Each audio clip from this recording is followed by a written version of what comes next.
Okay guys, welcome back to my channel.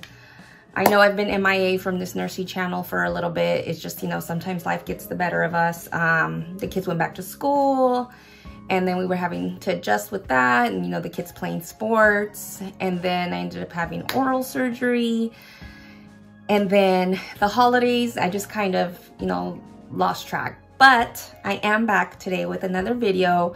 I'm just gonna do a real quick get ready with me for work, and then answer some of your questions. I had asked on Instagram if anybody had any questions regarding nursing and this new variant we find ourselves in 2022, the Omicron variant surge, COVID surge. So I'm here today to answer some of those questions and just do a real quick get ready with me as to what my routine is for when I get ready to go to work. So yeah, so if that's what you want to listen to and you're interested in, stay tuned. Okay, so the first question that I was asked, of course, is how I have been. I have been doing okay. I did take some time off of work in November for like 3 weeks because I had some gingival grafting surgery done. And then I also had like some pre-scheduled vacation time in December, so I was able to spend the holidays at home with the babies and with the hubby. For me, that's very helpful because I go through the winter blues, so being at home during the winter really kind of takes a toll on me, or not being home, but the winter bums me out. So being able to take a break from work so that I can just keep my mind busy with other things is really helpful for me. So I've been doing okay, but of course when I came back to work in January, it was just crazy with this Omicron variant. Our COVID numbers again went up. So now we're just kind of dealing with those motions, and this is our 4th, 5th wave. So just kind of doing what we've always done, is just get through it together as a team and persevere. So yeah, that's how I've been. A little busy, but yeah, that's it. Okay, and another question I got, which I think it's perfect for this video, is how has my makeup routine changed since COVID happened? It's changed a lot. I actually don't even wear foundation anymore. I literally wear a little bit of my Lancome Genifique, which is like just like a little serum to keep your face like hydrated. Of course, I hydrated before I did all of this, but it's changed greatly just for the fact that, you know, we now have to wear N95s all 12 hours. They were relaxed with it a little while ago when the COVID numbers were down. They were just allowing us to wear simple face masks unless the patient was COVID positive. But because the COVID numbers are back up, now they're requiring all of us to wear N95s for the entire 12-hour shift. So with that, I can no longer wear my normal makeup routine because it's just, your face is in a mask for 12 hours and it just smears, and it's no fun to do that. So I don't no longer wear face foundation when I get ready for work. But when I did, I used to wear Lancome 24-hour. I am gonna make a video with all the good tips that I've learned over the years of what good makeup really lasts a long time, especially when working. But for now, that's, I just wear like no foundation, very minimal eyeshadow, like if any at all, mascara, some good old Carmax, and I just kind of like try to shape my brows as much as I can, and that's normally my routine. So yeah, it's changed quite a lot since COVID started. Okay, another really good question I got was, are you guys short-staffed all the time? Yes, we are. Nursing in general, we already had a staffing issue with nursing in general, but because of the mandates for everybody to get vaccines, we had a lot of nurses leave to move to other states because they just didn't want to comply with the mandates, which to each their own. You do what's best for you and your family. But we had a lot of nurses leave or just quit altogether because they're tired of this COVID crap. And then we also have had a lot of nurses leave to become travelers. So for example, at my hospital, say an average nurse makes $3,000 every 2 weeks. When you become a traveler, our hospital can pay those nurses, because they pay the nurse and the company, they could pay them up to $5,000 a week. So you're talking about almost double the money to go work as a traveler. So yeah, we've lost ton of nurses, ton of nurses. So it's really hard right now. All of the hospitals are short-staffed. My daughter works at another hospital. I have friends that work at other facilities, and everybody is really short-staffed. We're talking about very long wait times in the ER. We've had in my ER, in my lobby, we've had the longest, before COVID started, we would have patients wait 3 hours at the most. That's the longest I used to see. But after COVID, and with this, you know, being short-staffed all the time, now, like, the longest wait times I've seen are 6 to 8 hours, you know, sometimes more, sometimes less, but that's been the average recently. So yeah, we're always short-staffed. I mean, just think about it, it's like a restaurant. So if you go to a restaurant and, you know, they have one server for the entire restaurant, everything's gonna be slow, you know, the person can only do so much. Same thing with nursing. One nurse can only do so much, and if she has a critical patient, she is not leaving that patient's room to come and do other things. So yeah, we're short-staffed all the time. Okay, another question I got is does your hospital allow visitors? So I know this is kind of hard for a lot of family members to get, that why you can't come visit your loved one at the hospital, but you have to understand that, especially with this Omicron variant, it's a lot more contagious. You can get more contagious faster. We want to minimize the amount of people bringing in COVID into our doors. Like, for example, say you were with somebody yesterday who had COVID, and then you don't have symptoms, so today you go visit your grandma at the hospital. You just brought that COVID with you and spread it through our halls and spread it to other people. Same thing is, we don't want you guys visiting because we have COVID. COVID is literally everywhere in the hospital, every place. You know, in the ICU, in the ER, in the radiology department where you get your x-rays done, in the lab where you get lab work done. COVID is everywhere. So if you go in there just to like get blood drawn, or you just want to wait to, you know, see the doctor for whatever reason that's non-emergent, there's a probability that you will catch COVID in our facility. So we want to limit the exposure to people, and we want to limit the amount of people coming in. That's why we don't allow visitors right now. Of course, if it's a certain circumstance, like you have a family member who's not going to make it, or there's a parent-child circumstance, we do make exceptions. But unfortunately, that is the reality of today, and we were getting relaxed with our visiting policy. You know, when the numbers went down, we were allowing one visitor, but now everything's back to really tight visiting policies.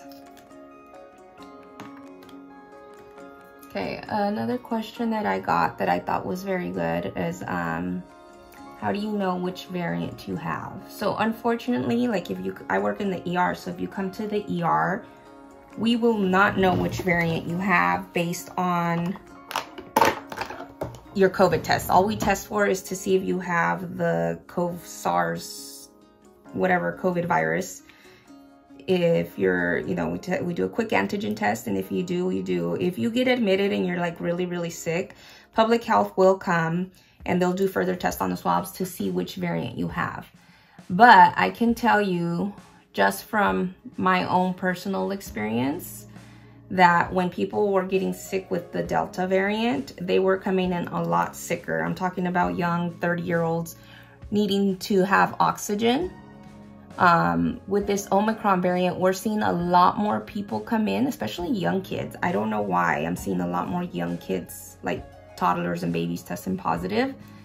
But they are not as sick as everyone was when they were getting the Delta variant. So based on my own experience, I can say that this is definitely an Omicron wave, because the severity of sickness isn't as bad that I have seen. Now, people may see other things, but there's a lot more people coming in.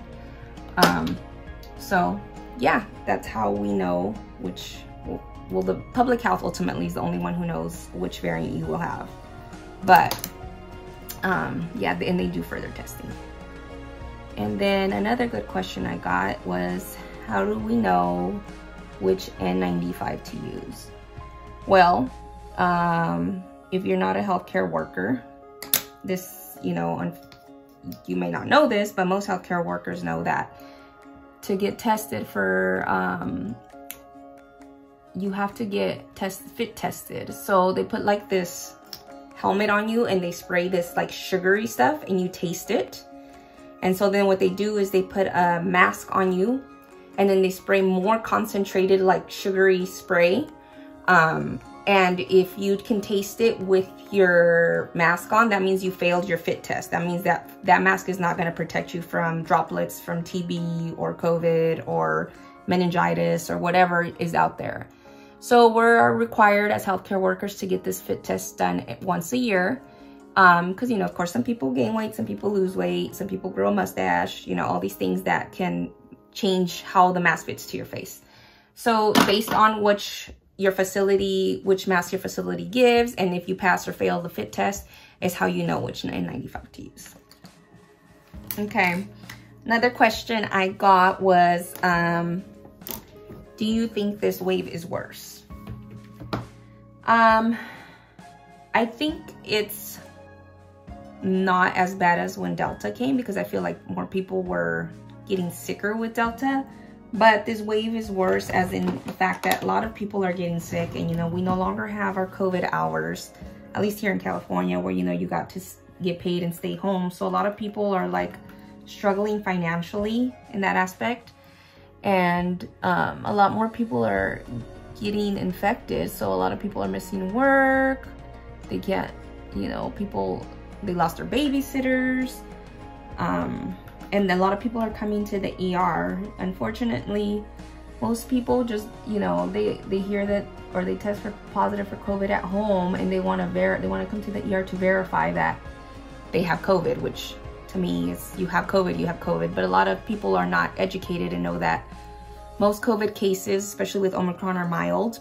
So they come to the ER to make sure that everything else is okay, not knowing that we really don't. Unless you have like major complaints like shortness of breath or chest pain, we're not gonna like do a full workup for you in the ER.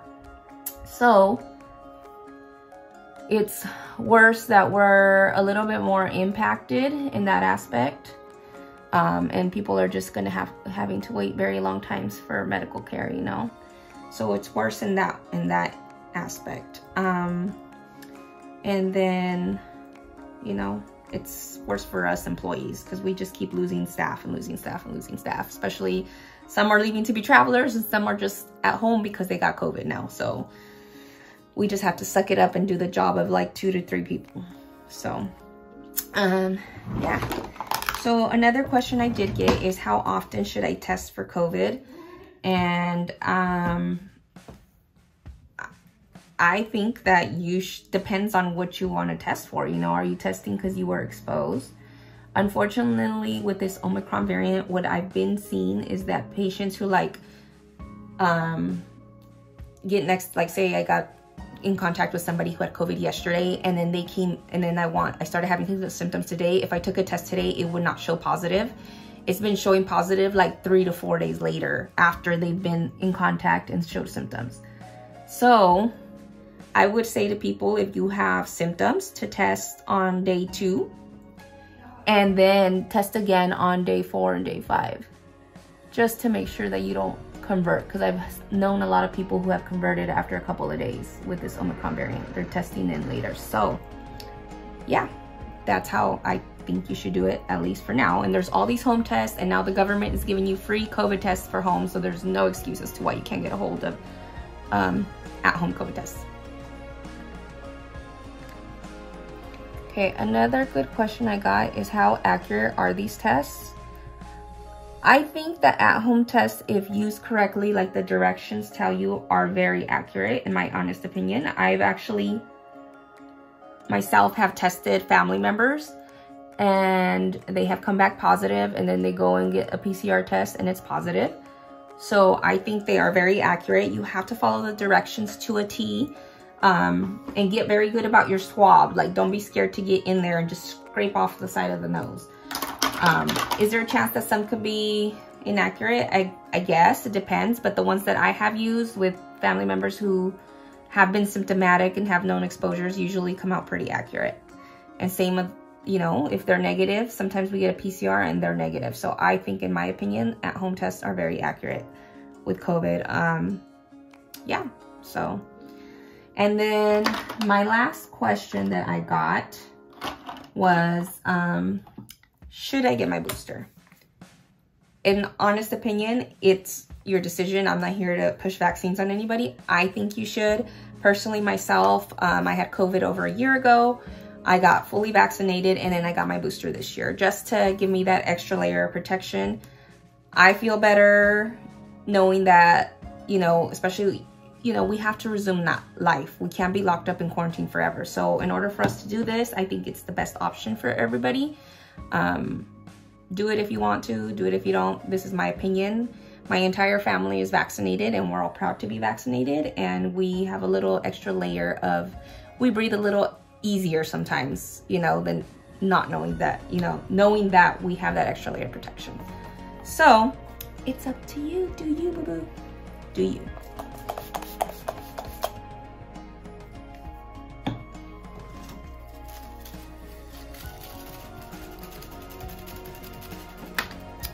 All right, guys. So thank you for getting ready with me. This is my everyday go to work makeup routine, and I always get ready in my tank top. Yeah, so as you could tell, it's very minimal. I mostly just do my eyes, little eyeliner, mascara, because, you know, just gotta look a little awake, and I brush my eyebrows and put a little setting spray, and that's it. That's all I do now. It used to be a lot more before, but with all these masks that we have to wear for 12 hours, this is all I care to do. But thank you for joining me. Thank you for coming back, and thank you for waiting for another video. I have other videos planned. I just got to get to the time to do them. I will do a better effort this year to be a little bit more committed to this channel. All right, so if you like it, let me know, comment, subscribe, follow me on Instagram if you'd like, Nurse Drea, nurse_Drea, if you like what you see. All right, bye.